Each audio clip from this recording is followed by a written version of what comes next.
Donald Trump's government is now ticketing people who aren't carrying their papers. What happened to all the dudes flying those "Don't Tread on Me" flags? My name is Brittany Page, and this is the Page Perspective. Before we get to this very disturbing story of a man being detained and interrogated and then cited for not having documentation of his status as a legal resident, I want to say that the No Kings protest is this Saturday, October 18th. If you are planning to go, I would love to hear from you in the comments. Just share which city that you'll be protesting in so that we can see that community mobilization in action. Part of why we need to be out in the streets protesting is the lawlessness and daily human rights violations being committed by ICE. ICE terrorism explicitly directed by the Trump administration and joyfully supported by the Republican Party, which of course recently greenlit over $150 billion for immigration enforcement, including $45 billion for building new detention centers. But remember, guys, we can't afford to fund Medicaid, SNAP, affordable housing for the poor and working class. No. All of the many billions of dollars are instead reserved for terrorizing our neighbors. And this whole stopping people and asking them for their papers, this has been going on since Donald Trump decided to step up his terrorism of undocumented people. Here in DC, there have been checkpoints where federal agents will stop people in their cars and ask them for their papers. Thankfully, with government overreach and abuse comes opposition. And here in DC, we've seen community members who set up just before the checkpoint to warn people about the feds, giving people enough time to turn around and avoid these papers, please checkpoints. Now that terrorism of DC is spreading to other cities, most recently and most notably, Chicago, where residents say things are worse than we could even possibly imagine. In addition to kidnapping our neighbors, assaulting journalists, and pointing guns at citizens who are recording, ICE is now asking for papers and citing those who are not carrying them. It's full papers, please, in America. And the "Don't Tread on Me" bros are nowhere to be found. Reading from this absolutely critical reporting from Gregory Royal Pratt of the Chicago Tribune, quote, Ruben Antonio Cruz was sitting with a friend in Rogers Park when ICE agents pulled up onto the street. The immigration officers stopped their truck and went straight after them on October 9th. Cruz told the Tribune, quote, they asked us if we have papers. I said I do, but I don't have them on me. Cruz, a 60-year-old man with heart problems, originally from El Salvador, recalled in Spanish. The agents stood Cruz up, put him in their truck, drove around in circles, and asked questions, he said. Where was he born? What is his name? Who is his mother? Who is his father? Quote, I told them they are dead, Cruz said. The agents said they needed the information anyway so they could look him up in their databases. Eventually, the agents verified that he is, in fact, legally in the country, and they let him go, but not before writing him a $130 ticket for not having his papers. Cruz's friend, who is homeless, did not have legal status and was taken away by the feds.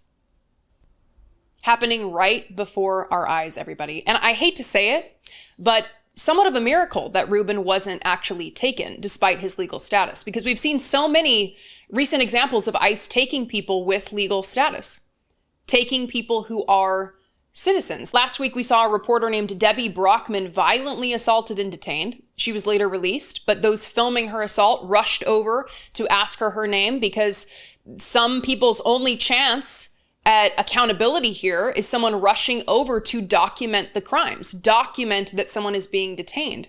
ICE is shooting pastors in the head with pepper balls while they're praying outside of holding facilities. ICE shot a protester several times and before shooting her said, do something, bitch. They called an ambulance for an injured protester, blocked the ambulance from leaving, and then threatened to shoot the driver of the ambulance. I'm linking to all of these articles in this description so that you can read them for yourself, but I'm sure many of you have seen your own examples. Share them in the comments. How many photos, how many videos have we seen on social media of this lawlessness? Now, some will say, is this a lawful ticket? Can they do this? There is a requirement for non-citizens to carry their documents with them at all times, but it has been a matter of enforcement. And this is not something that is typically enforced until Donald Trump. Reading again from Chicago Tribune, quote, "The National Immigration Justice Center in Chicago told the Tribune it has not yet seen any of its clients receive this sort of citation, but it's part of a recent push by the Trump administration to ensure immigrants register with authorities and maintain their documentation to them at all times or face potential penalties. The Immigrant Legal Resource Center calls it a, quote, hateful tactic meant to, quote, cause panic and fear throughout the country. Quote, America has never been a place where people need to show one's papers.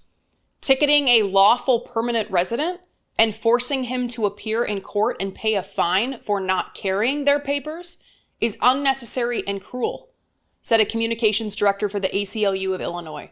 "It does not make our communities stronger or more safe. It is simply part of the Trump administration's attempt to make life uncomfortable for all immigrants. It is just awful." Absolutely. And it also flies in the face of what we're told about, number one, going after the worst of the worst, and two, how busy and stressed and consumed with getting the bad guys off the streets these people are. Yeah, no, not when you have the time to go out and harass people based on their appearance and skin color and the type of job that they're doing, and then cite them when they don't have their papers. This article also mentions citizens who have been stopped, including one woman who was stopped and detained and zip-tied. Her name is Maria Greeley, and they told her she didn't look like a Greeley, and they didn't believe that that was her name because she works in the service industry and because she's Latina. She says she carries her passport with her in these cases because she knows that she will be targeted, and still she was zip-tied. I'm being serious about these don't tread on me people. Is this not the government overreach and abuse that should mobilize people who are worried about government overreach and abuse? Or is the racism just too potent for this to stir any kind of alarm or upset? You know who actually cares about human rights? About the Constitution? The people mobilizing their communities to protect their community members, documented or not, from these abuses. People like this homeowner in San Diego who refused entry to ICE when they tried to kidnap a plumber working on their home.